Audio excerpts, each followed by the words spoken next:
Sauce TV ప్రేక్షకులకు నమస్కారం. నేను మీ doctor Divya Reddy, Kondareddy dental hospital, Nellore. మాకు బృందావనం మరియు చిల్డ్రన్స్ పార్క్ రోడ్లో బ్రాంచెస్ కలవు. సెన్సిటివిటీ అనేసరికి సెన్సిటివిటీకి చాలా కారణాలు ఉంటాయి.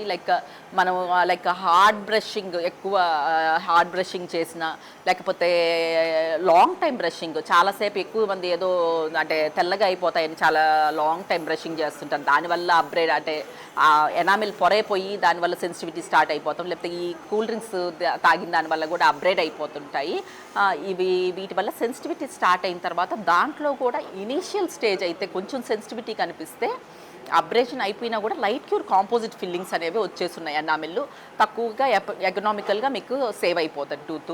ఇంకా అవి కూడా ఎక్కువ సివియర్గా అయిపోతాయి. అంటే ఎనామిల్ పొర దాటిపోయి డెంటిన్ పొర కూడా దాటిపోయి పల్ప్ ఛాంబర్ లోపల బ్లడ్ సప్లై, నర్వ్ సప్లై ఉంటుంది అనమాట. దానికి దగ్గరగా కానీ అరుగుదల వచ్చేసిందంటే మీకు హెవీ సెన్సిటివిటీ, పెయిన్తో కూడింది ఉంటుందన్నమాట.